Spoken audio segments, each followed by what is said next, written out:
Welcome friends. இந்த வீடியோவில் நம்ம எதை பற்றி பார்க்க போகிறோம்னா, இப்போ நம்ம 12ஆம் தேதி குரூப் 4 எக்ஸாம் எழுத போகிறோம். அதற்கான ஹால் டிக்கெட் எப்படி டவுன்லோட் செய்யலாம் என்பதை பற்றி இந்த வீடியோவில் தெளிவாக பார்ப்போம். உங்கள் மொபைல் ஆர் பிசியில் ஏதாவது ஒரு ப்ரௌசரை ஓப்பன் பண்ணிக்கங்க. அதில் டிஎன்பிஎஸ்சி அப்படின்னு சொல்லிட்டு டைப் பண்ணுங்கள். இதில் டிஎன்பிஎஸ்சின்னு ஃபஸ்ட்டுன்னு ஒரு ஆப்ஷன் இருக்குது, அதை கிளிக் பண்ணிவிட்டு இதில் விண்ணப்பிக்க அப்படின்னு சொல்லி ஏதாவது ஒரு ஆப்ஷன் கிளிக் பண்ணிங்கன்னா நம்ம ஹோம் பேஜுக்கு வந்துடும். அந்த இடத்துல ஹோம்னு ஒரு ஆப்ஷன் இருக்குது பாருங்கள், அதை கிளிக் பண்ணிங்கன்னா ஹோம் பேஜ்.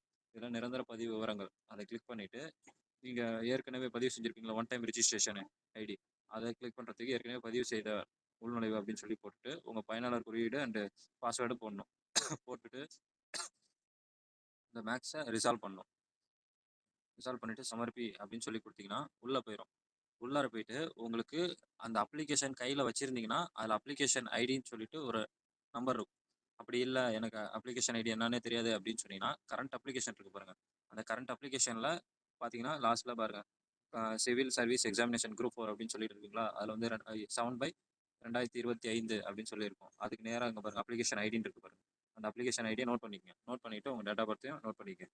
நோட் பண்ணிவிட்டு இங்கே திருப்பி டேஷ்போர்டுன்னு ஒரு ஆப்ஷன் இருக்குது பாருங்கள், அதை கிளிக் பண்ணிவிட்டு டவுன்லோட் ஹால் டிக்கெட் அப்படின்னு ஒரு ஆப்ஷன் இருக்கும். அதை கிளிக் பண்ணிங்கன்னா இங்கே டவுன்லோட் ஹால் டிக்கெட் ரெட் கலரில் காமிக்கிறீங்களா, அதை கிளிக் பண்ணிவிட்டு நீங்கள் நோட் பண்ண அப்ளிகேஷன் ஐடி நம்பரை இங்கே என்ட்ரு பண்ணுங்கள்.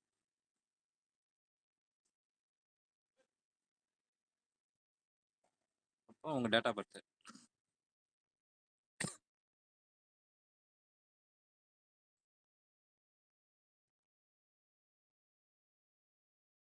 கொடுத்துட்டு டவுன்லோட் ஹால் டிக்கெட் அப்படின்னு சொல்லி கொடுத்தீங்கன்னா உங்கள் ஹால் டிக்கெட் வந்து டவுன்லோட் ஆகிரும்.